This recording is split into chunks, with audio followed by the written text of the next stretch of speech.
Donald ট্রাম্পের নির্দেশে এবার ইরানে হামলা করেছে যুক্তরাষ্ট্র, আর এতেই মধ্যপ্রাচ্য সংঘাতে সরাসরি জড়িয়ে পড়ল দেশটি। শুধুই কি ইসরায়েলকে বাঁচাতে সংঘাত, নাকি এর পেছনে মার্কিনী কোনো স্বার্থ রয়েছে, তা এখন সবচেয়ে চর্চিত। মার্কিন প্রেসিডেন্ট ডোনাল্ড ট্রাম্প ঘোষণা দিয়েছেন যুক্তরাষ্ট্র ইরানের 3টি পারমাণবিক স্থাপনায় বোমা হামলা চালিয়েছে। হামলার টার্গেট ছিল ফার্দো, নাতাঞ্জ ও ইস্পাহান, যার মধ্যে ফার্দোতে সবচেয়ে বেশি বোমা ফেলা হয়েছে।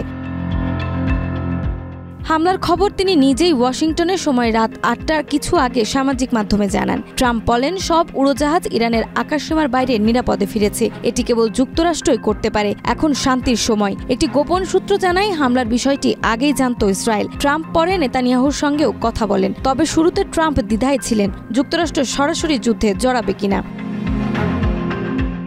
একনল হ্যান্ড ওয়াশ 100% প্যারাবেন ফ্রি, তাই নিরাপদ হাতের জন্য আস্থা রাখুন একনলে। ট্রাম্প কূটনৈতিক সমাধান চান বলেও জানান, তবে ইরানের পক্ষ থেকে ইতিবাচক সাড়া না পাওয়ায় তিনি বিরক্ত হন। ট্রাম্পের দল সন্দেহ করে ইরানি কর্মকর্তারা আদৌ সর্বোচ্চ নেতার প্রতিনিধিত্ব করছে কিনা। এদিকে 13 জুন ইসরায়েল যখন ইরানে প্রথম হামলা চালায়, তখন যুক্তরাষ্ট্র সরাসরি সাড়া দেয়নি, বরং পররাষ্ট্রমন্ত্রী মার্কো রুবিও কেবল সাধারণ বিবৃতি দেন। তবে পরে যখন দেখা যায় ইরানের অভিযান সফল, তখন ট্রাম্প সেই মিশনের কৃতিত্ব দাবি করেন।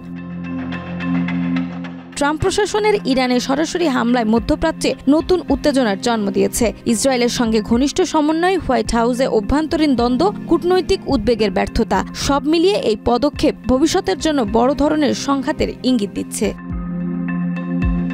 নাজমা, মাই টিভি।